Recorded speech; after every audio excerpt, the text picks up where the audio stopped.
আল্লাহর নবীর এক সাহাবী, দেখেন গাল গল্প করে করে টাইম পাস করার সময় আমাদের হাতে নাই। মূল কথা শেষ হয় না, তাড়াহুড়া করি অনেক সময়, গল্প বলে টাইম লস করার সময় কোথায়। তাও মাঝে মধ্যে উদাহরণের জন্য কিছু গল্প বলি, কিন্তু এমনটা ভাবার কোনো কারণ নাই যেগুলো আন্দাজি বানানো গল্প। আমি এই গল্প যেটা এখন বলবো সেটা হচ্ছে আরব বিশ্বের অন্যতম এক শ্রেষ্ঠ লেখক এই সময়ের আব্দুর রহমান রাফাত বাশা রহিমাহুল্লাহ।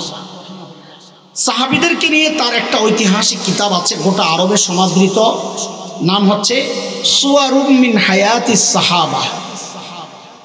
ওই কিতাবের প্রথম ঘটনা এটা, আমি যেটা এখন আপনাদেরকে শোনাতে চাচ্ছি। আল্লাহর নবীর এক সাহাবী হযরত সাঈদ ইবনে আমির আল জুমাহি রাদিয়াল্লাহু আনহু ইসলাম কবুল করছেন একটু দেরিতে, হিজরতের পর। হযরত খাব্বাব রাদিয়াল্লাহু আনহু ওনার শাহাদাতের দৃশ্য দেখে দিল পাল্টাইছে। ইসলাম দেরিতে কবুল করলে কি হবে? তার ইসলাম ছিল বড় পাক্কা। কতটা পাক্কা একটু উদাহরণ শুনেন। হযরত ওমর যখন খলিফা রাদিয়াল্লাহু আনহু, ওমর নরম না গরম? হ্যাঁ, কেমন গরম? কথা কয় না, অনেক গরম। এই অনেকটা কত, একটা উদাহরণ শোনেন তাইলে বুঝবেন হাদিসের কথা। নবী আলাইহিস সালাম বলেন, ওমর যেই রাস্তা দিয়ে চলে শয়তান ডরে আর ওই রাস্তায় থাকে না, আরেক রাস্তায় যায়। এত গরম। ফাঁকে একটা চুটকি শোনাইলাই আপনার ঘরে মজা পাইবেন, ওলামায়ে কেরাম বেশি পাবেন। মসজিদে নববীতে একটা গেট আছে দক্ষিণ দিক, কেবলা থেকে বামে, পূর্ব দিকে। সেই গেটটা হচ্ছে বাবে ওমর, বাবে ওমর, ওমর গেট। সাইয়েদনা ওমর এই রাস্তা দিয়ে আসা যাওয়া করতেন, আওয়ালিয়া মদিনায় থাকতেন, আসা যাওয়া করতেন। চুটকি চুটকি লতিফা। শিয়ারা হযরত ওমরের সাথে বিদ্বেষ আর ঘৃণা লালন করার কারণে ওই গেট দিয়ে চলাচল করে না। কেন? ওমরের দিকে আসছে, আমরা আড়ুন না, ঘৃণা। তা আরবের এক বিখ্যাত সাহিত্যিক বড় আজীব এক চুটকি লেখছেন। সর্বপ্রথম আমি ওটা পড়ে হাসতে হাসতে শেষ, যে বেড়ার মাথাটা ঢুকলো কেমনি। কি লেখছেন জানেন? তিনি লেখেন, আয় ওমর, আল্লাহ আপনার উপর রহম করেন। আপনি যখন জীবিত ছিলেন, আপনি যেই রাস্তা দিয়ে চলতেন শয়তান ডরে ওই রাস্তা দিয়ে চলতো না। আজকে আপনি মারা গেছেন, এখনো শয়তানের দোসররা ওই রাস্তা দিয়ে হাঁটে না। এই গরম ওমর যখন খলিফা, হযরত সাঈদ যায়া একদিন বলতেছেন, ওমর, আল্লাহ দায়িত্ব দিয়েছেন, ঠিকঠাক মতো আদায় করেন, নাইলে কিন্তু খবর আছে। বেটার কলিজায় সাহস কি দেখছেন? এত সাহস কই পাই? মানুষ নিজে যত সৎ হয় তার সাহস তত উঁচা হয়। নিজের মধ্যে দুই নম্বরই থাকলে কথা বলে মিনমিন মিনমিন কইরা, আর খালি তেলের দাম বাড়ায়। সাইয়েদনা ওমর ধরছেন, সাঈদ আমাকে খালি ওয়াজ করো মিয়া, তুমিও একটু কাজ নাও না, দায়িত্ব নাও। জোর করে ধরে সিরিয়ার এক শহর হিমস, সেই হিমসের গভর্নর বানাইয়া পাঠায় দিছে। সামনের কথাগুলো বোঝার জন্য দুইটা কথা একটু বুঝে নেন। যেই অঞ্চলের মানুষ যত ধনী হয়, ওই অঞ্চলের জনপ্রতিনিধি যারা মেম্বার, চেয়ারম্যান, এমপি, ওরাও ওই রকম ধনী হয়। আজকের দুনিয়ায় Bangkok, Singapore, Thailand, Dubai, Abu Dhabi, Karachi, Bombay, আমাদের চিটাগাং, এগুলো যেমন বাণিজ্যিক শহর, ওই সময়ে গোটা দুনিয়ার জন্য বাণিজ্যিক শহর ছিল সিরিয়া। তখন তার আমেরিকা এগুলা আবিষ্কার হয় নাই। তখন দুনিয়া বলতে আফ্রিকা, আমাদের এশিয়া, আর হচ্ছে ইউরোপ। সারা দুনিয়ার জন্য বাণিজ্যিক শহর হইল সিরিয়া। ইউরোপ আর আরবের মাঝখানে বর্ডার সিরিয়া। সিরিয়ার পর থেকে তুরস্ক, তুরস্কের কিছু অংশ এখন ইউরোপে, এইভাবেই সংযোগ হয়েছে।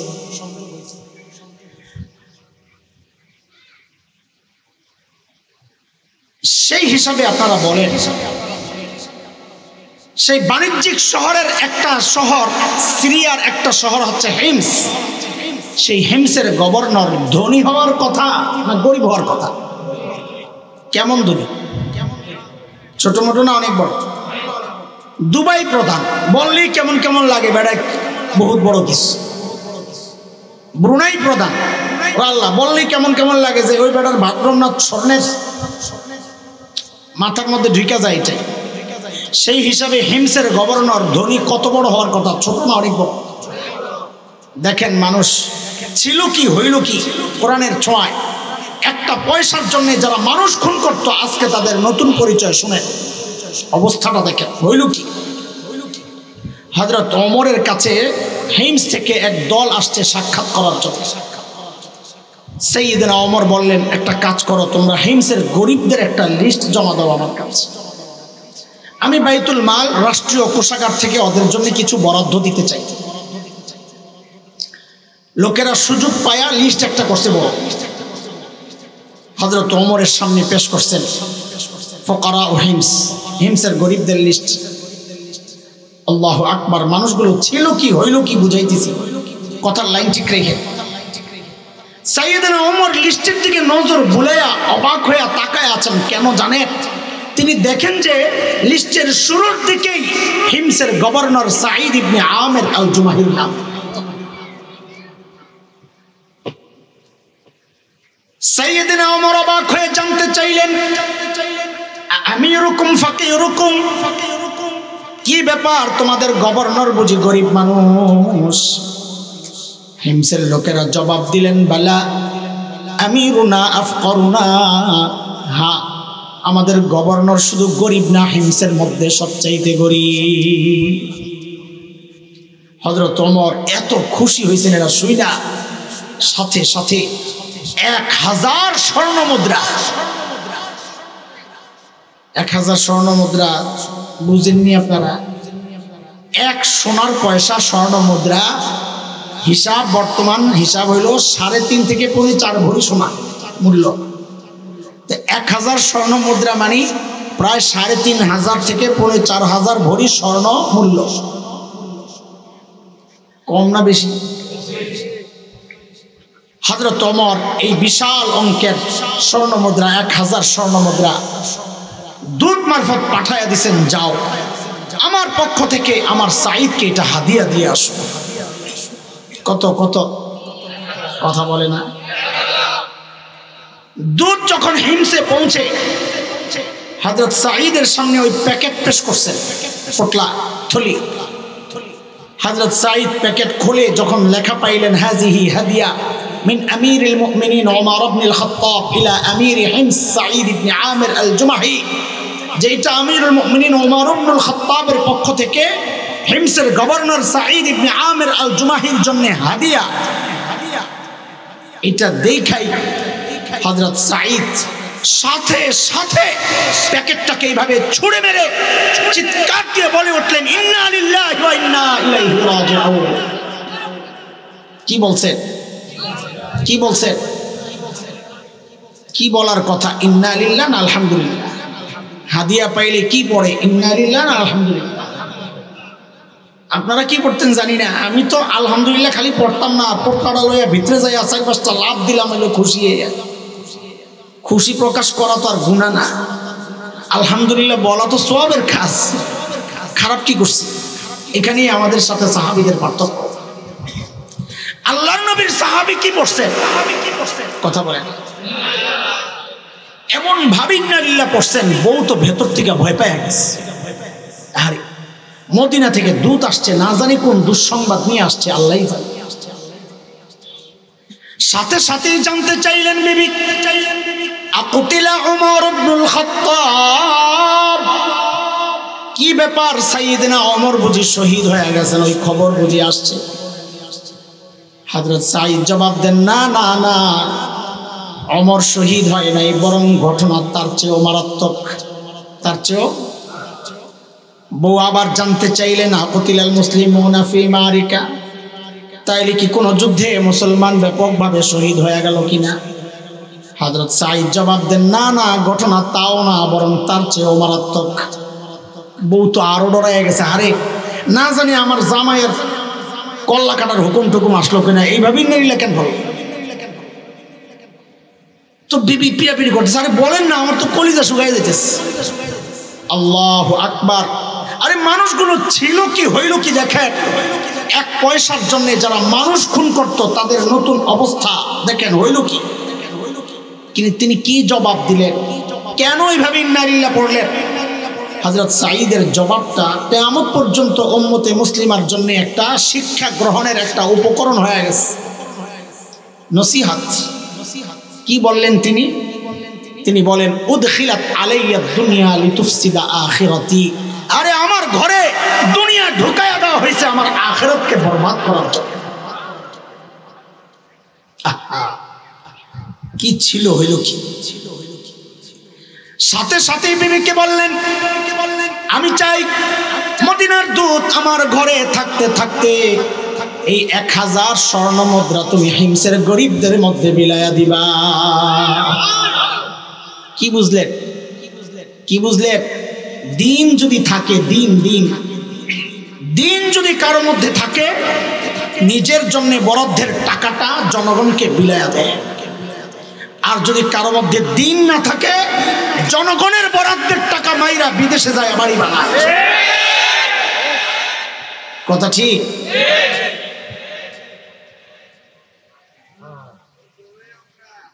এই খবর যখন বলছে হযরত সাঈদ যে আমি চাই দুধ থাকতে থাকতে সব দিয়া লাইবা, বউ কি জবাব দিল? কি জবাব দিবে? আর বেরি মানুষ, কিন্তু যে বেরি হোক না, বিবি তো হাসান জামিলের বউ না, বউ তো সাহাবীর বউ। কার বউ? পোলাপাইন কথা কতরা? কার বউ? সাহাবীর বউ। আমগো বউ যদি হইতো, এই প্রস্তাব দিলে একটা ভেসকি যে মারলে না, সব দিয়ে কয় কি বেটা, বেশি পিড়াপিড়ি করলে বলতো 2 ভাগ করেন, অর্ধেক আপনার অর্ধেক আমার, আমারটা থাক আপনারটা দিয়ে লাই। কিন্তু বউ কার? একটা কথা যারা বিয়া করস নাই তো করে শিখায়া যায়, ফ্রি ফ্রি, আমার কোনো ফি দেওয়া লাগবে না। বিয়া শাদী করবি তো এটা মুখস্থ কর, এই আমি এখন যা শিখামো এটা মুখস্থ কর। মুরব্বীকে বলার দরকার না, এটা পোলাপানকে শিখাই। বল আমার সাথে, জেসকার লগে তেসকা, বল বল বল বল। গাধা হাসে, নিজে 2 নাম্বার আর বউ খালি খোঁজে রাবেয়া বসিয়া। এটা সম্ভব? কোরআন কি বলে এটা সম্ভব? সূরা নূরে আল্লাহ কি বলতেছেন? আল খাবিসাতু লিল খাবিসিনা ওয়াল খাবিসুনা লিল খাবিসাত আত-তাইয়িবাতু লিত-তাইয়িবিনা ওয়াত-তাইয়িবুনা লিত-তাইয়িবাত উলাইকা মুবাররাউনা মিম্মা ইয়াকুলুন لهم مغفرة ورزق كريم।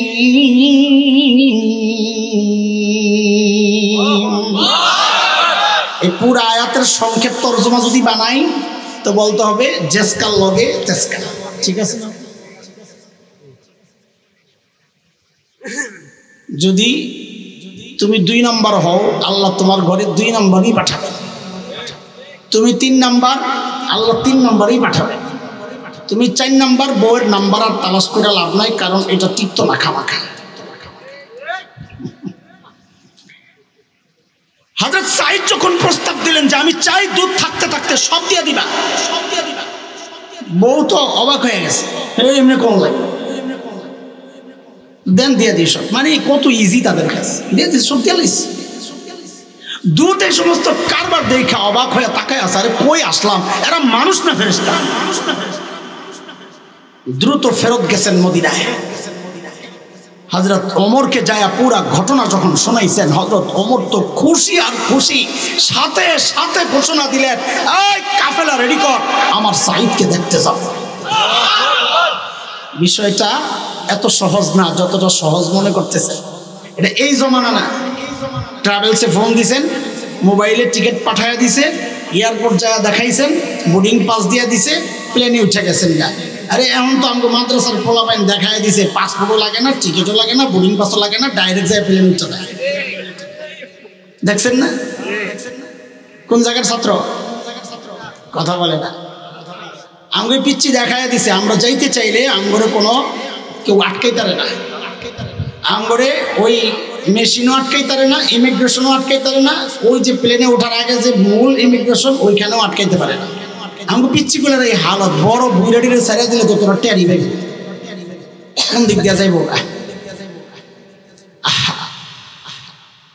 সাইয়েদনা ওমরের কাফেলা যখন হিমসে ঢুকে, গোটা হিমস যেন ভেঙ্গে পড়ে, কারণ চারদিক থেকে হাজারো মানুষ ছুটে ছুটে আসতেছেন। আহারে, মদিনা থেকে ওমর ইবনুল খাত্তাব আসতেছেন, আল্লাহর নবী শ্রেষ্ঠ সাহাবী আমাদের আমিরুল মুমিনিন আসতেছেন এক নজর দেখার জন্য। হাজারো মানুষ, সাইয়েদনা ওমর বসা, পাশে সাঈদ ইবনে আমির আল জুমাহি বসা। হযরত ওমর চিন্তা করলেন, সাঈদকে আমি তো ভালো জানি, কিন্তু জনগণ কি বলে এই ফাঁকে একটু পরীক্ষা করে নেওয়া যাক। অনেক সময় দেখা যায় নেতার কাছে নেতার দাম আছে, জনগণ দেখতে পারে না। হয়নি এমন? মার্কা লয়ে এসে নেত্রীরে বুঝাইয়া এলাকার মানুষ স্বতন্ত্র একজনকে দাঁড় করাইয়া দিছে, দেখা যায় মার্কায় পাস করে নাই, স্বতন্ত্র পাস করছে। আমার গাজীপুর হয়েছে না কাহিনী? আল্লাহ। হযরত ওমর চিন্তা করছে, একটু পরীক্ষা লই। আইসি যখন ডাক দিয়া জিজ্ঞেস করলেন, এই হিমসের মানুষ, আপনাদের গভর্নরের বিরুদ্ধে কারো কোনো অভিযোগ টভিযোগ আছে? থাকলে দাঁড়ান, থাকলে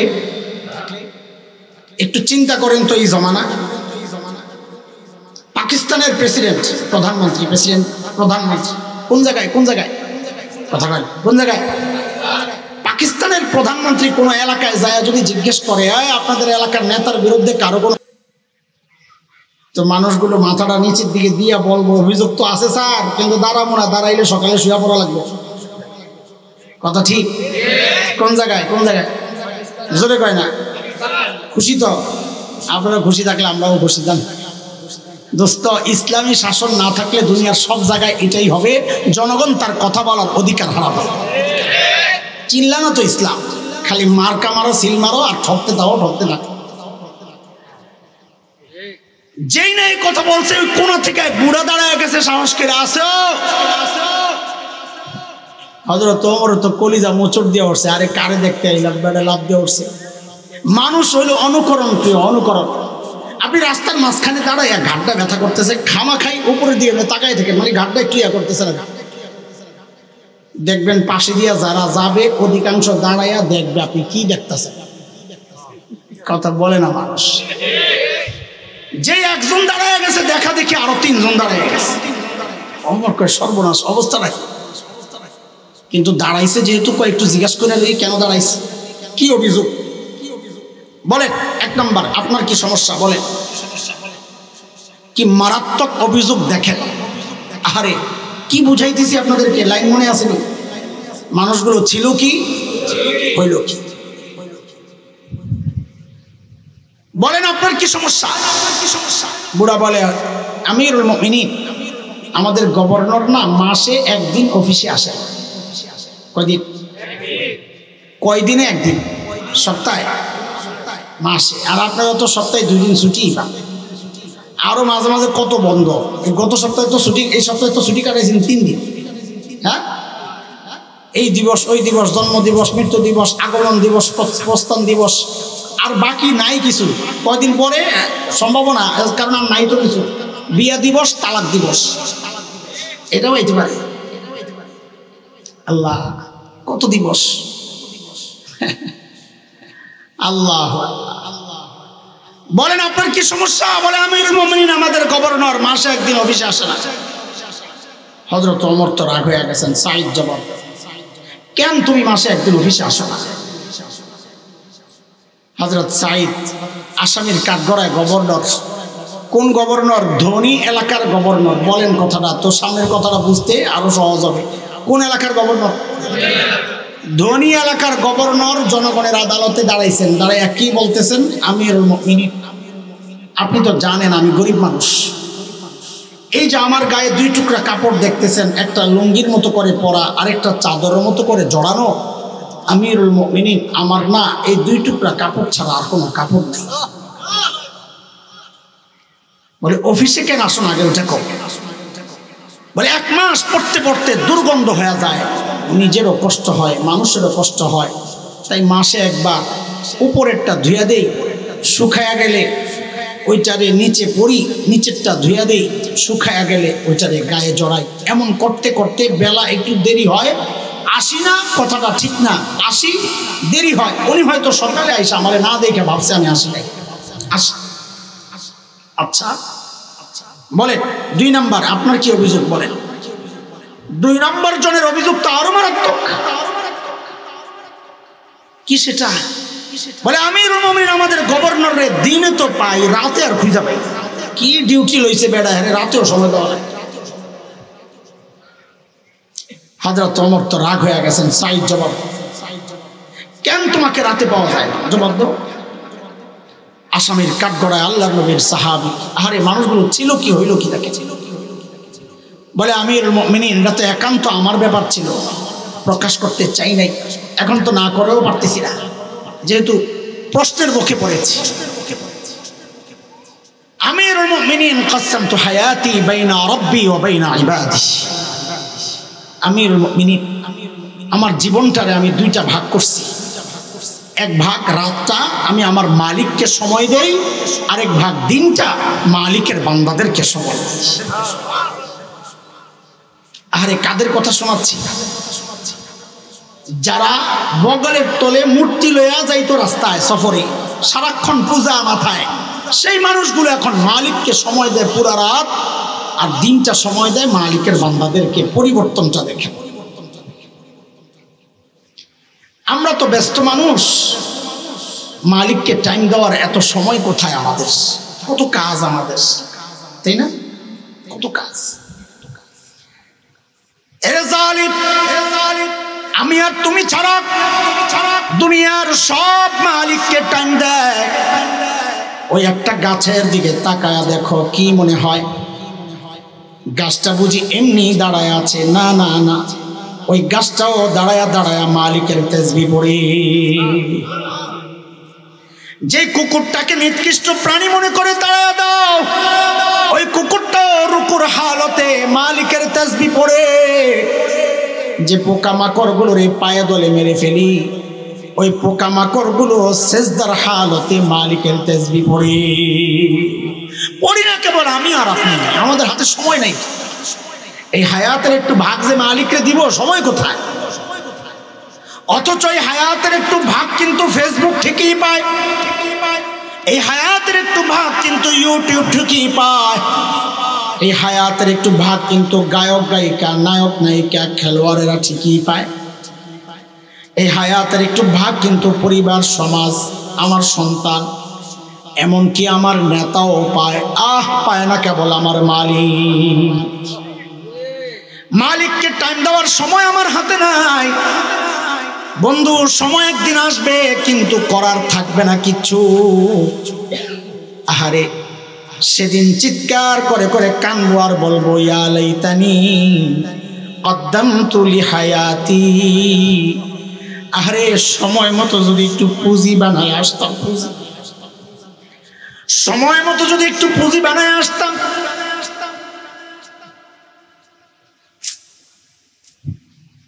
ও যুবক ভাই, কলিজার টুকরা সন্তানেরা, বাবা, বুড়া মা, পুঁজির ছোট্ট একটা গল্প না শুনে পারছি না, লোভ সামলাইতে পারতেছি না বলার।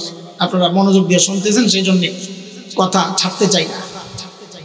সময় বলে তাড়াতাড়ি কর, মনোযোগ দেখলে আমি ভুলে যাই সময়ের কথা। গত বছরের কথা, আমার মাদ্রাসার এক শিক্ষক একদিন আমাকে আমার রুমের, আমার অফিসে আমাকে বলতেছেন, ভাই আপনার একটা ভিডিও দেখায় আসে তার মোবাইলে। ভিডিওটা হচ্ছে কোনো এক আরব দেশের টেলিভিশনের প্রোগ্রাম, সাক্ষাৎকার প্রোগ্রাম, ইন্টারভিউ। একজন সাক্ষাৎকার নিচ্ছে একটা ছোট্ট বাচ্চাটার বয়স বড় জোর 13-14 হবে। কত? বাচ্চাটা অন্ধ যে ওই চোখ নষ্ট খোলা এই অন্ধ না, আরবিতে বলে মাকফুফুল আইন, মানে গর্ত একদম ভেতরের দিকে ডাবা, বুঝছেন তো?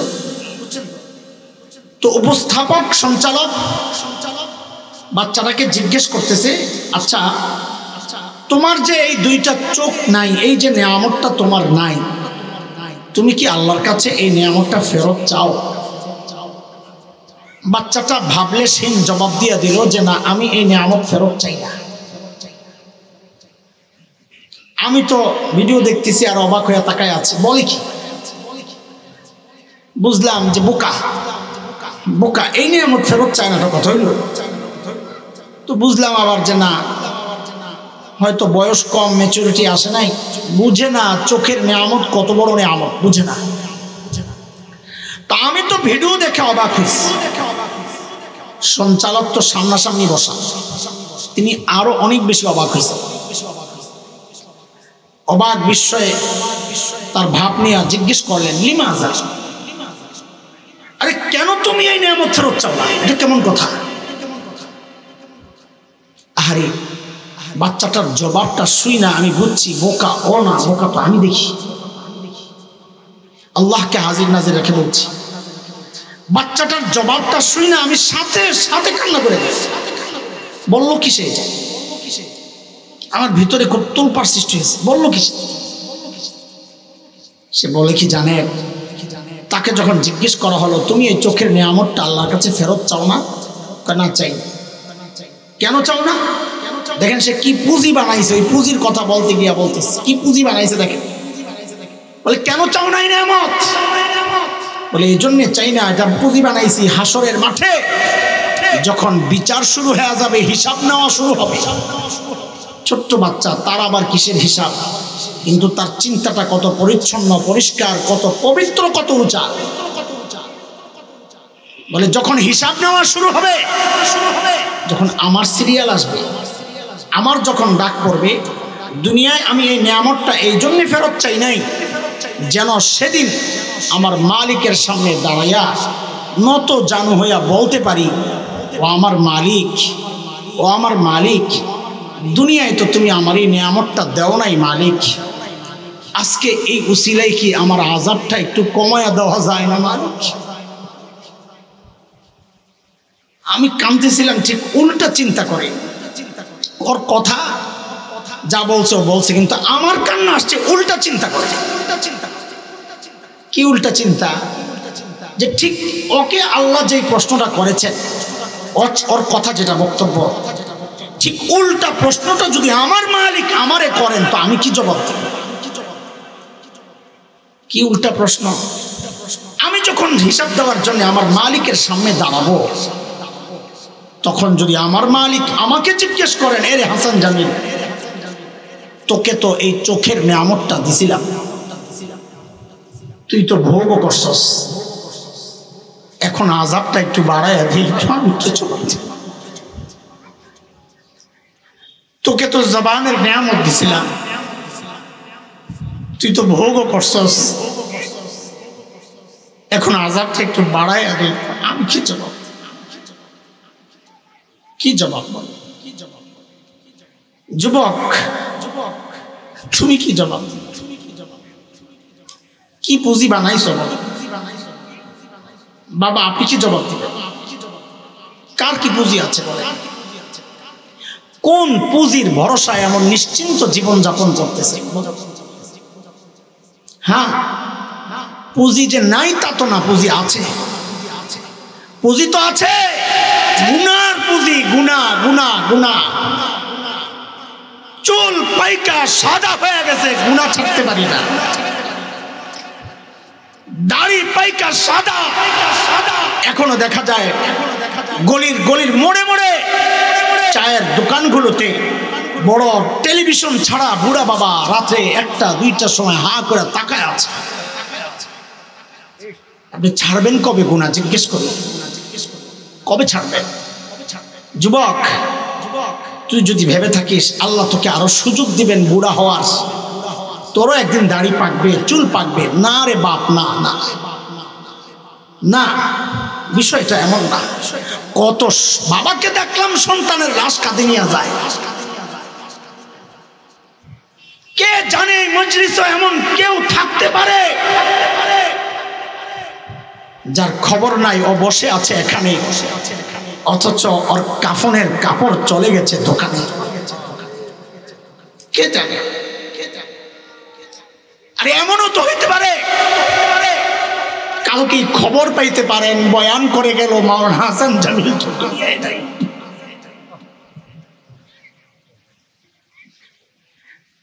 এরে ভাই আমার, এর চেয়ে ভালো করে বোঝানোর সামর্থ্য আমার নাই।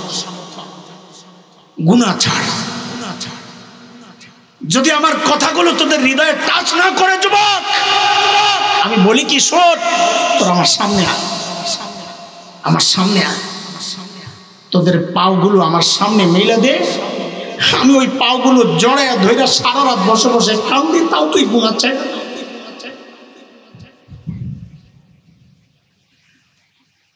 আরে গুনাহওয়ালা চোখগুলা নিয়ে মালিকের সামনে কেমনে দাঁড়াবো?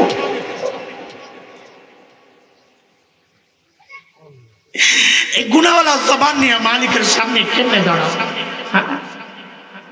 এই গুনাহওয়ালা হাত পাও নিয়ে মালিকের সামনে কেমনে দাঁড়াবো? বলে কোন মালিক? যে মালিক আমাদেরকে এত ভালোবাসে, এত ভালোবাসে। আরে কত ভালোবাসেন তুমি কি দেখো না?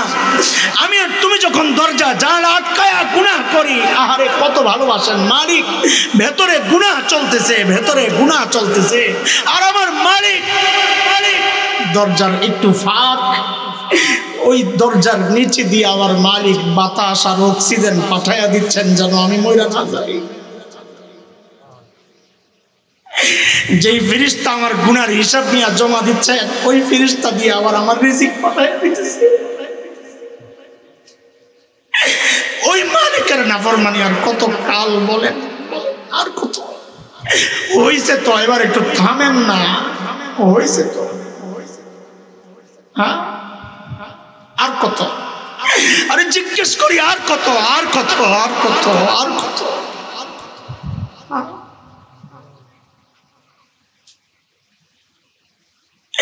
এবার একটু থামেন না, ছাড়েন না গুনাহ, ছাড়েন না। আরে মালিকের জন্য একটু সময় দেন না ভাই, একটু একটু বুঝি বানান না, কি নিয়ে দাঁড়াবেন?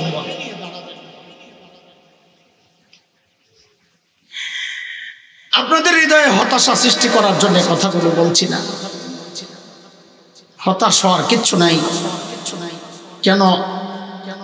ভরসার জায়গা হচ্ছে আমাদের একজন মালিক আছেন যিনি আমাদেরকে খুব ভালোবাসেন। কত ভালোবাসেন? বলি ভালোবাসেন কত জানো? দুনিয়ার মানুষ তো অপরাধীকে খোঁজে শাস্তি দেওয়ার জন্য, অপরাধী খোঁজে খোঁজে খোঁজে। আমার একজন মালিক আছে যিনি অপরাধীদেরকে খোঁজেন মাফ করার জন্য। প্রত্যেক রাতে শেষ ভাগে চলে আসেন কাছাকাছি, ডাকতে থাকেন, আলামিন মুস্তাগফির ফাগফিরলাহ। কে গুনাহ করছস? আমি আসছি তোর কাছে, আয় আয় আয়, মাফ চা, মাফ করে আয় মা। মুহতারাম হাজরিন, কথা বেশি লম্বা হয়ে যাচ্ছে। অনেক বড় বড় আলেম যারা সুন্দর আলোচনা করেন, আমাদের নাটোরি সাহেব, আমাদের রাফি বিন মনির কত সুন্দর আলোচনা করেন। আমি তো বুড়া মানুষ, আমার মূল কাজ কিতাব পড়ানো। এই যে আপনার এখানে আসছি, পড়াই আসছি, 7:30 ক্লাস শেষ করছি, শেষ করে রওনা দিছি। দুপুরে পড়াইছি, রাতে পড়াইছি। আমার কাজ হলো পড়ানি, বয়ান করা আমার মূল কাজ। বয়ান তো করবেন বড় বড় বক্তারা আছেন ইনশাআল্লাহ। ওই যে শেষ 3 কথা রয়ে গেছে, এতক্ষণ বুঝাইলাম, ওরা ছিল কি হইল কি মাঝখানে? বলেন, এই যে পরিবর্তনটা ছিল, দুনিয়ার সবচাইতে খারাপ মানুষ হয়ে গেল সবচাইতে ভালো মানুষ। এই যে পরিবর্তনটা কিসের ছোঁয়ায়? সবাই চিৎকার করে বলেন, কিসের ছোঁয়ায়? হ্যাঁ, কোরআনের ছোঁয়া। কিন্তু দুঃখের বিষয়, আফসোসের বিষয় হচ্ছে সেই কোরআন আল্লাহ তাআলা আসমান থেকে পাঠাইছিলেন, আসমানে নিয়ে গেছে। কথা বলে না, হ্যাঁ না একটা বলবেন তো। আসমানে নিয়ে গেছেন না আছে এখন? তো কথা কন না কেন? কোরআন আছে না চলে গেছে? ও বুড়া হয়ে গেছে, কবে আসছে না তাও কথা বলে না। পুরান হয়ে গেছে, হসপিটালে, কোমায়, ইমার্জেন্সিতে, না আগের মতোই? সবাই বলেন না আগের মতোই। আচ্ছা, এটা আল্লাহও বলেছেন আগের মতো। আল্লাহর কালাম, আল্লাহর সিদ্ধান্তের কোনো হেরফের হয় না। সূরা আহজাবে আসছে, আল্লাহ বলেন সুন্নাতাল্লাহিল্লাতী قد خلت من قبل ولن تجد لسنة الله تبديلا। আল্লাহ বলেন আমার কালামের, আমার সিদ্ধান্তের কোনো হেরফের নাই, আগে যা ছিল এখনো তাই। তাইলে আমাকে জবাব দেন, যেই কোরআন জাহেল আরবদেরকে, বর্বর আরবদেরকে, মানব ইতিহাসের সবচাইতে নিকৃষ্ট আর খারাপ মানুষগুলোকে মানব ইতিহাসের সবচাইতে শ্রেষ্ঠ মানুষ বানাইয়া দিছে, ওই কোরআন কি আমাকে আপনাকে শ্রেষ্ঠত্বের মর্যাদায় উঠাইতে পারে? কথা বলে না, পারে না? পারে না? পারে। পারলে আমি আপনাদের কাছে দুইটা প্রশ্ন করি, জবাব দিয়ে। এতক্ষণ আলোচনা যা হইল, আপনাদের কি আমি এটা বুঝাইতে পারছি যে কোরআন একমাত্র মাধ্যম, একমাত্র, খুব সতর্কতার সাথে দায়িত্ব নিয়ে শব্দটা বলছি, কোরআন একমাত্র মাধ্যম, যে মাধ্যম মানুষকে সর্বশ্রেষ্ঠ মানুষ বানায়। এই কথা কি আপনারা অবিশ্বাস করেন? সবাই করেন? দেখি কে কে করেন। আল্লাহু আকবার, একটু হাত উঠায় দেখান আল্লাহকে। মাশাআল্লাহ, হাত নাম। মনে রাখেন কোন কথায় হাত উঠাইছিলেন, আমি আবার ধরব। 2 নম্বর প্রশ্ন, আপনারা কি আপনাদের সন্তান পরিবারের সদস্যদেরকে সর্বশ্রেষ্ঠ মানুষ বানাতে চান? সবাই চান? কে কে চান দেখি? আল্লাহু আকবার, হাত নামান। এই যে 2 জায়গায় হাত উঠাইছেন না, আমি নিশ্চিত করে বলতে পারি এখানে চেহারা যা দেখতেছি সেই হিসাবে বলছি যে অনেক আছেন এমন যারা এই 2 কথার 2টাই অথবা যে কোনো একটায় আপনি সত্য বলেন নাই, আপনি মিথ্যা বলেছেন। আপনি হয়তো মনে মনে ভাবছেন, হুজুর আপনি কি গায়েব জানেন? দোস্ত, গায়েব আমি জানবো কোত্থেকে? গায়েব তো কেবল জানেন কে? কোনো বিতর্ক নাই। নবী আলাইহিস সালাম গায়েব জানতেন না, গায়েবের খবর দিতেন। গায়েব শুধু জানতেন সূরা, আমি একটা দলিল দেই, দলিলের অভাব নাই কোরআনে। সূরা আরাফ আয়াত 188, 188, 9 নম্বর পারা। হাফিজি কোরআন খুললে 14 নম্বর পৃষ্ঠার প্রথম লাইন, প্রথম আয়াত। আল্লাহ বলছেন قُل لَّا أَمْلِكُ لِنَفْسِي نَفْعًا وَلَا ضَرًّا إِلَّا مَا شَاءَ اللَّهُ وَلَوْ كُنتُ أَعْلَمُ الْغَيْبَ لَاسْتَكْثَرْتُ مِنَ الْخَيْرِ وَمَا مَسَّنِيَ السُّوءُ। এই আয়াতের ব্যাখ্যা পড়েন কোরআনে। আমার বিশ্ব সাবজেক্ট এটা না, এই জন্য আমি আর সেদিকে ঢুকছি না। তার মানে আমি গায়েব জানি না, তো এই কথা কেমনি বললাম? বলে আমি গায়েব না জানলেও আমি এই সমাজ তো জানি, এই সমাজ তো চিনি, এই সমাজের আলো বাতাসে, এই সমাজের ডাল ভাত খেয়ে আমি বড় হয়েছি, সমাজ তো চিনি। সেই চেনা মানুষের ব্যাপারেই বলছি, এখানে অনেক পাওয়া যাবে যারা ওই 2 কথায় মিথ্যা কথা বলেছে। এবার আমি বুঝাইয়া দিচ্ছি কিভাবে মিথ্যা বলেছে। আপনারা বলেন নাই, আপনারা বিশ্বাস করেন কোরআন একমাত্র মাধ্যম, যে মাধ্যম মানুষকে সর্বশ্রেষ্ঠ বানায়, বলছিলেন? ঠিক আছে, এটাও কি বলছিলেন আপনি আপনার পরিবারের সদস্য সন্তানকে সর্বশ্রেষ্ঠ বানাতে চান? বলছিলেন। এবার দেখেন আপনি কিভাবে মিথ্যা বলেছেন। আপনি যদি আপনার সন্তানকে সর্বশ্রেষ্ঠ মানুষ বানাতেই চান, আপনি তো আগেই স্বীকার করলেন সর্বশ্রেষ্ঠ বানায় হচ্ছে একমাত্র মাধ্যম কোরআন। তাইলে আপনি আপনার সন্তানকে সর্বশ্রেষ্ঠ মানুষ বানাতে চাইলে আপনার তো সন্তানকে কোরআনের প্রতিষ্ঠানে পাঠানোর কথা ছিল, আপনি সেখানে না পাঠাইয়া সন্তানকে পাঠাইলেন কোথায়? তার মানে আপনি মিথ্যা বলেছেন। হয় কোরআন মানুষকে সর্বশ্রেষ্ঠ মানুষ বানায় একমাত্র মাধ্যম, এটা বিশ্বাস করেন না, অথবা করেন কিন্তু সন্তানকে সর্বশ্রেষ্ঠ বানাতে চান না। কথা ঠিক? এবার বুঝছেন নি মিথ্যা কথা? এখন একটু সরল মনে বইলা ফেলেন, কাম যা করছেন এটা গর্বের কাম না আফসোসের কাম? এই যে কোরআন ছাইরা অন্য কিছু ধরাইলেন সন্তানদের, এটা গর্ব না আফসোস? ওইটাই বলছিলাম শুরুতে, ধরলাম কি ছাড়লাম কি, আহারে। এবার বুঝেন কেন আফসোস। আমি তো বের করতেছি আপনার মুখ থেকে, জোর করে বাইর হয় না, কিন্তু আপনি যৌক্তিকভাবে কথাটা বুঝেন। আমি চাপায়া দিতে চাই না, আপনাদের উপর চাপায়া দেওয়ার জন্য এখানে বসি নাই, বুঝাইতে বসছি। কেন আপনি ভুল করেছেন, কেন আফসোস? আফসোস এই জন্যে আপনি নিজেও ঠকেছেন, আপনি আপনার সন্তানকেও ঠকাইছেন। নিজে ঠকছেন কেমনে? আমি দুইটা উদাহরণ দিই, ছোট্ট করে শেষ করে দিব। নিজে কেমনে ঠকছেন? আমি মৌলবীর কথা না, পত্রিকাওয়ালাদের রিপোর্ট। আমার কাছে রিপোর্টের কাটিং আছে, দেখে দিছি, আবার কোন সময় লাগে। উচ্চ শিক্ষার হার যত বাড়ছে, মা বাবার সাথে সন্তানের দূরত্ব তত বাড়ছে। এই উচ্চ শিক্ষা মানে মাদ্রাসা শিক্ষা। দেখেন আপনারা যে অনেক ভুলের মধ্যে আছেন, ধোকায়, এটাও একটা ধোকা। নিজেদের শিক্ষাকে উচ্চ শিক্ষা বলছেন, কিন্তু আসলে কি জমিন উপরে না আসমান উপরে?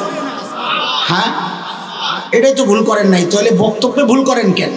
যদি আসমান উপরে হয় তো যেই শিক্ষা জমিনের সৃষ্টি, ওইটা উচ্চ শিক্ষা কেমনে হইল? উচ্চ শিক্ষা তো আসমান থেকে যে কোরআনের মাধ্যমে শিক্ষা আসছে, ওই কোরআনের শিক্ষা হচ্ছে উচ্চ শিক্ষা। ওটা আরেক আলাপ। কথাটা ঠিক কিনা? সন্তান দূরে সরে শিক্ষিত বসি হইলে, গ্রামের ছেলে হইলে শহরে আসে, শহরের ছেলে হইলে বিদেশ যায়। দ্বিতীয় রিপোর্ট, দূরত্ব কেমনে? দ্বিতীয় উদাহরণ, এই রোজার ঈদের দিন, এই গত রোজায় আমার একজনে ইউটিউবের কটা ভিডিও পাঠাইছে, বৃদ্ধাশ্রমের ভিডিও। কোন এক টেলিভিশন কলা বৃদ্ধাশ্রমের বুড়া বুড়ি কেমনে ঈদ উদযাপন করে সেই ভিডিও ধারণ করছে, তারা প্রচার করছে। তো সেই ভিডিও দেখে আমার চোখ দিয়ে পানি পড়ছে। কেন জানেন? ওই বুড়া বুড়ি আশ্রম থেকে দেওয়া একটু পায়েস ঈদের দিন লারে খায়, যায় না, কান্দে। কি সমস্যা দাদি? কথা বলতে পারে না, বুড়াও কথা বলতে পারে। ওনাদের অভিব্যক্তি দেখে সত্যি আমার চোখ দিয়ে পানি আসছে। আহারে মানুষের জীবন। কিন্তু আফসোসের বিষয় হচ্ছে মানুষগুলো কোনো নর্মাল ফ্যামিলির মা বাবা না, বুড়া বুড়ি না, এলিট শ্রেণী, হাই সোসাইটি। চোখ দিয়ে আমার পানি বের হয়েছে ঠিক, কিন্তু একটা চিন্তায় আমার বুকটা গর্বে ভরে গেছে। ইন্না লিল্লাহি আল্লাহ।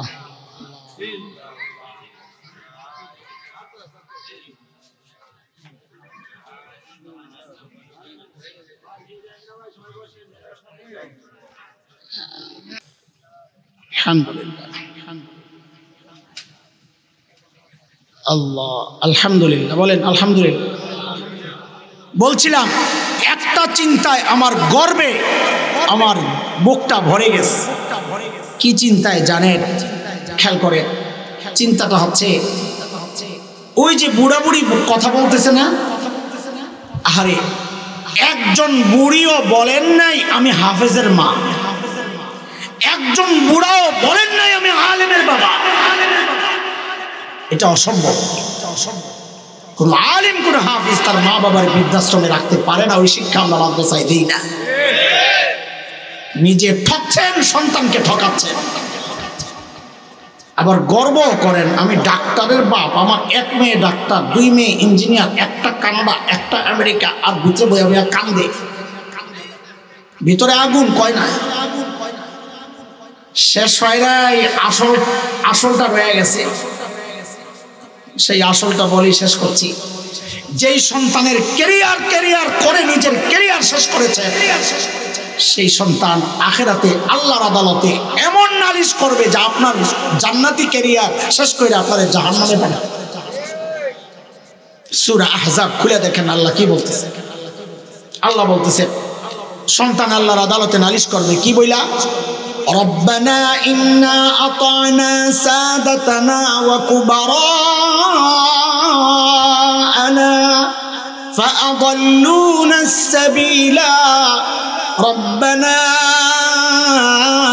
آتهم ضعفين من العذاب والعنهم لعنا كبيرا আল্লাহ আমার মা বাবা আমার মুরব্বি আমাকে দিকভ্রান্ত করেছে, পথভ্রষ্ট করেছে, আমি ডাবল শাস্তি চাই। কয় শাস্তি? কেন রে ডাবল? বুঝেন, খাওয়ানো দায়িত্ব ছিল, খাওয়ায় নাই, এক অপরাধ। বিষ খাওয়াইছে, আরেক অপরাধ। অপরাধ কয়টা হইল? সন্তানও বলতেছে যেন এমন, আল্লাহ আমার দিন শেখানোর দায়িত্ব ছিল, শেখায় নাই, বদ্দিনই শিখাইছে, বিষ ঢুকাইয়া দিছে, আরেক অপরাধ। এই দুই অপরাধে আমি ডাবল শাস্তি চাই। আপনি তো আবার রহমওয়ালা, আবার তো দয়া করবেন কান্নাকাটি দেখলে, ওয়াল আনহুম লানান কাবীরা। কিন্তু আমি চাই আপনি একটু দয়া করবেন না, ওদেরকে আপনার রহমত আর দয়া থেকে দূরে সরায়। ঠিক চিত্রটা যদি উল্টা হইতো, চিত্রটা যদি ঠিক উল্টা হইতো, বাচ্চাকে মাদ্রাসায় পাঠাইছে, ওই বাচ্চাকে দিন শিখাইছে, আপনার আমলের একটু ত্রুটি ছিল, ফয়সালা জাহান্নামী। হাদিসের কথা, বাচ্চা যায় আর সামনে দাঁড়ায়া যাবে, বাবার মায়ের রাস্তা আগলায়া ধরবে, ফেরেশতারা আল্লাহর কাছে জানতে চাইবে, আল্লাহ এরা কারা? আল্লাহ তো জানেন। বলে কি বলে দেখো, তো বলে ওরা বলতেছে আমাদের বাবা মা ছাড়া আমরা জান্নাতে যাব না। ভাইরে তুই মারিস না, ছোটকালে একটা আমার কাছেও আসিল ওই লাইট, রাখ আমি শেষ করতেছি, ডিস্টার্ব করিস না, দৌড়িয়ে রইস। দেখছেন নি কেন? সাহস আছে বলা। এখন বলেন, এই সারা জীবন ঠকতে থাকবেন না জিতার ইচ্ছা আছে? কথা বলেন না, এই খালি মাথা চাপড়াইতে থাকবে না, হারে করলাম কি? হ্যাঁ না, চান আপনার সন্তানও জিতুক, আপনিও জিতুক? কথা বলেন, যদি চান, তুই যে আমার ভাই একটা মাদ্রাসা করেছে, আমরা চাই আপনাদের মেয়েদেরকে আপনারা এই মাদ্রাসায় পাঠাইয়া দিবেন। যা করছেন জীবনে সব বাদ দেন, কি আসে যায়? আফসোস দুনিয়ায়ও করবেন না, আফসোস আখিরাতেও করবেন না, ইনশাআল্লাহ ইনশাআল্লাহ ইনশাআল্লাহ। মাদ্রাসায় পড়াইলে খাবে কি? অনেকে চিন্তা, খাবে কি? কত যে দ্বিমুখী নীতি আপনাকে দেখলাম। এই মানুষটা নিজের সন্তানকে মাদ্রাসায় পড়াবে, এই জন্য বলে কি হুজুরা মাদ্রাসায় পড়া খাইব কি? আবার এই মানুষটাই হুজুর দেখলে কি কয়, আপনার হুজুর কাম কি? খালি খাও না খাও, খালি খাও না খাও। আপনি আগে কি করলেন, আমি কি কয়? মাথা নষ্ট হয়ে গেছে। আলহামদুলিল্লাহ, আল্লাহ হুজুর করে যা খাওয়ায়, আলহামদুলিল্লাহ, আল্লাহ ইজ্জতের সাথে খাওয়ায়। খাই না, খাই না। আজকে এখানে খাইতে দিয়েছে, গরুর গোস্তও দিছে, মুরগির গোস্তও দিছে। যারা খাওয়াইছে ওরা সাক্ষী, না গরু ধরছি না মুরগি ধরছি, শাক আর লাউ দিয়ে দুজন খাইয়া মিটাইছে। জিজ্ঞেস কর, খাই না আমরা, আপনারা কোন খাইব কি? আল্লাহ সুবহানাহু ওয়া তাআলা আমাদেরকে সহি বুঝ দান করেন, আল্লাহ তাআলা কোরআনী জিন্দেগি দান করেন। 5টা অঙ্গীকার নিচ্ছি আপনাদের কাছ থেকে, অঙ্গীকার নিয়ে আমি বিদায় নিচ্ছি। আমার সাথে সাথে বলবেন ইনশাআল্লাহ। বলেন, শুদ্ধ কোরআন শিখবো, সন্তানকে শিখাবো, শুদ্ধ কোরআন পড়ব, কোরআন মানব, কোরআন ওয়ালাদেরকে ভালোবাসবো। 5 নম্বর, কোরআনই প্রতিষ্ঠানের পাশে দাঁড়াবো। ঠিক আছে ইনশাআল্লাহ। 6 নম্বর অঙ্গীকার, আপনি যাওয়ার সাথে সাথে আমরা সবাই উঠে যাব।